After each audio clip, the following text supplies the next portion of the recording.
Hello and welcome to another edition of the Prophetic Word. I'm Apostle Robert Rogers and I'm delighted to be with you today. We have been discussing the subject of grace, and the reason we've been doing that is because we had been waiting upon the Lord for His Word for 2013. And as we sought the Lord concerning His will for 2013, we heard Him decree to us that He was going to cause the church to experience anew, fresh, the power of His grace. And as a result of that, I became very excited and started a study on the subject of grace. I believe God when He says, I'm going to give to the church in 2013 a renewal of my grace. Well, grace is defined in a number of ways, and the best known one that we talk about is grace is God's unmerited favor. But a second aspect of grace is this, that it is both the desire and the will to do, and the ability to do God's will. So this is very exciting for us. I preached a message recently on four aspects of grace. First of all, saving grace. Secondly, enduring grace. Thirdly, delivering grace. And fourth, overcoming grace.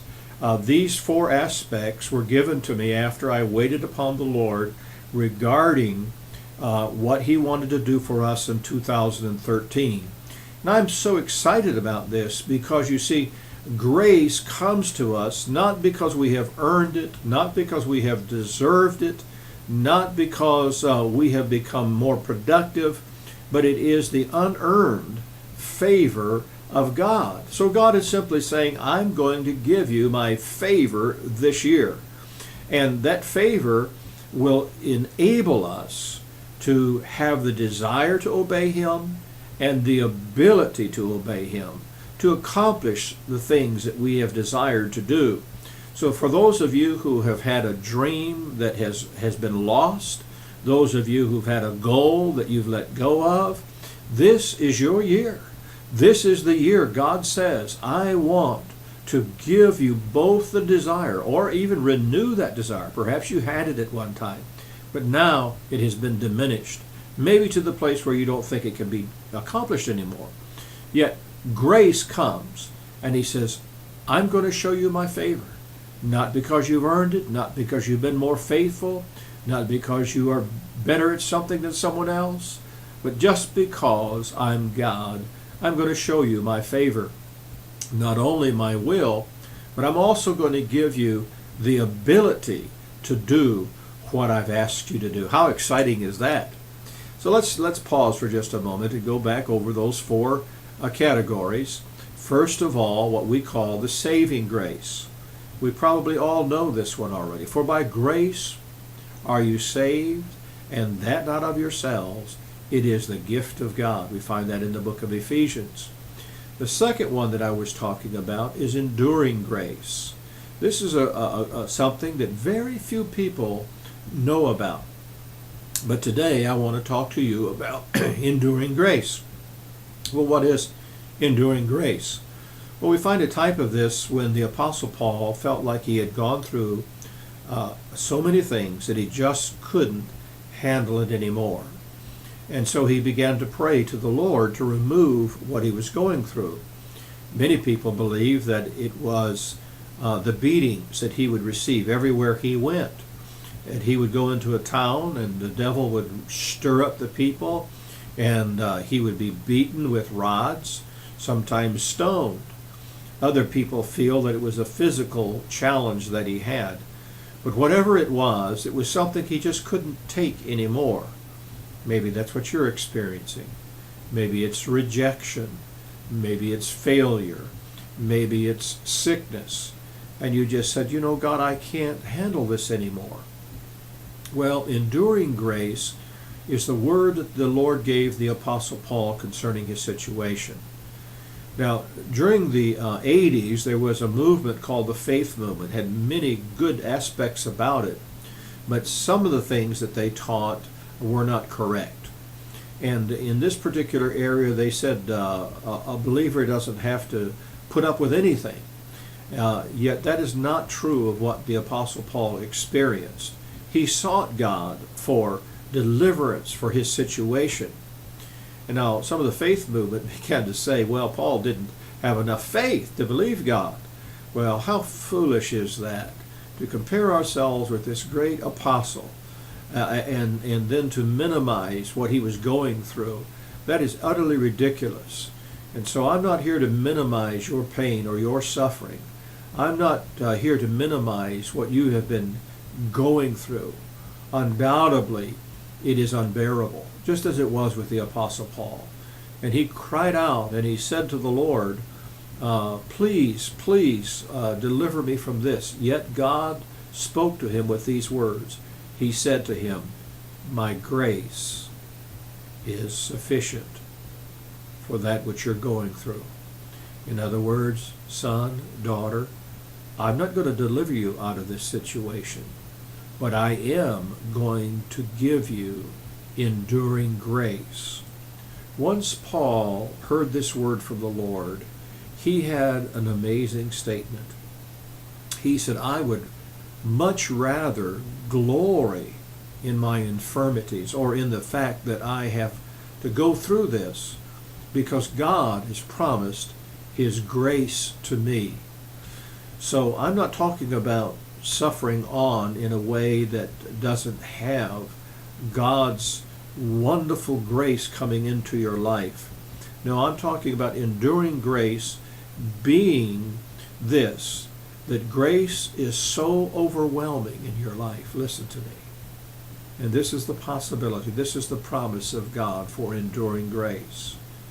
That his grace is such an experience. The Apostle Paul said, I would rather glory in my infirmities and experience the grace of God than to be delivered from the problem that I've been praying about. Now that's quite a statement. That is quite a word. Yet, it was absolutely true.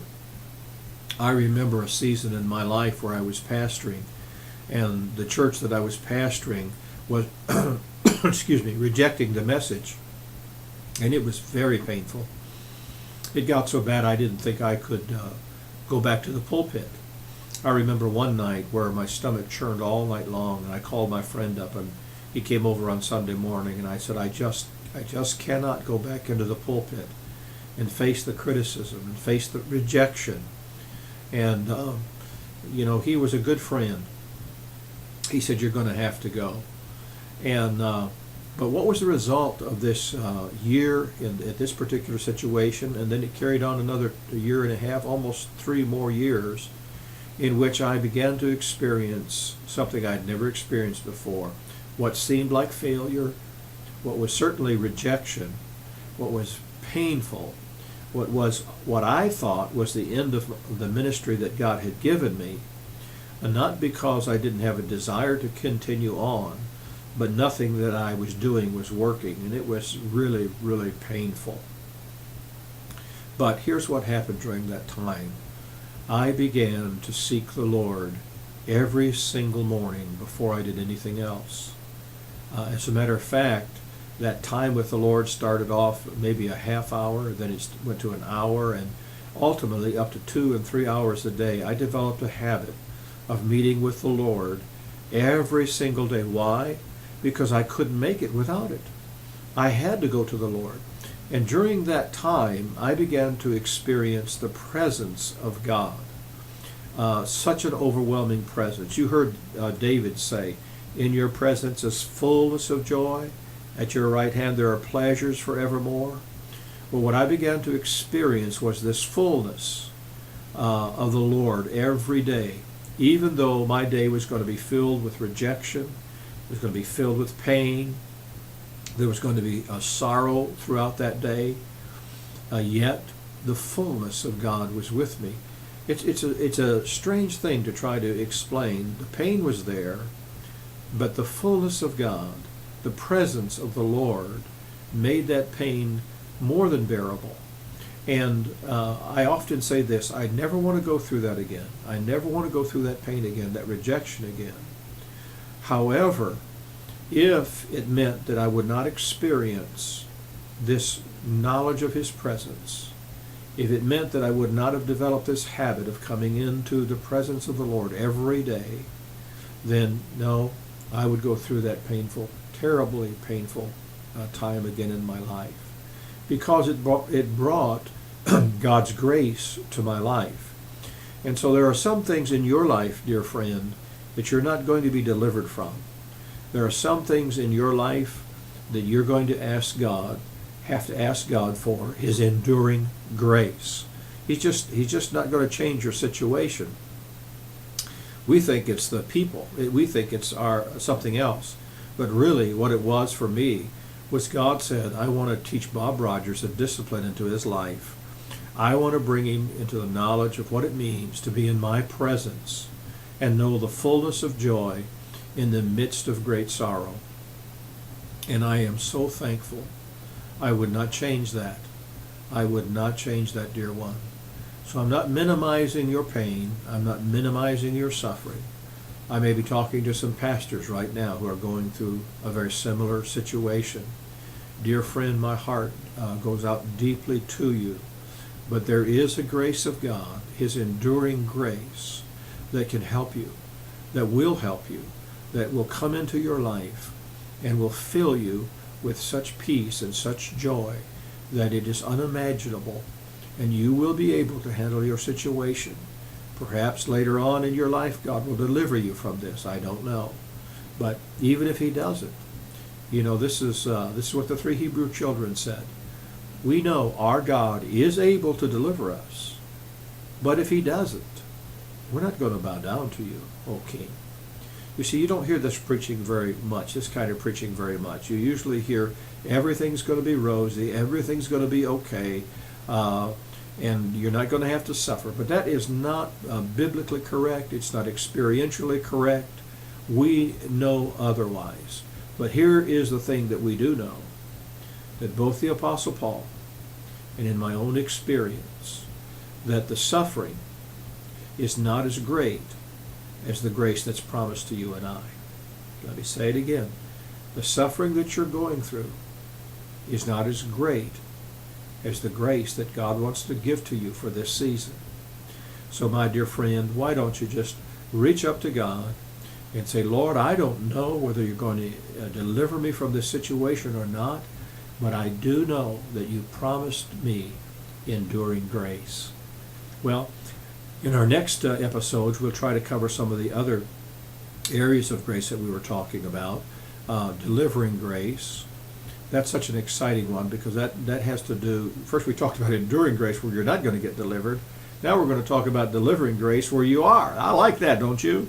And then finally, overcoming grace. So I'm looking forward to coming to you again with another broadcast. And until then, may the Lord bless you. May His grace shine upon you. May you have His peace. Bye-bye.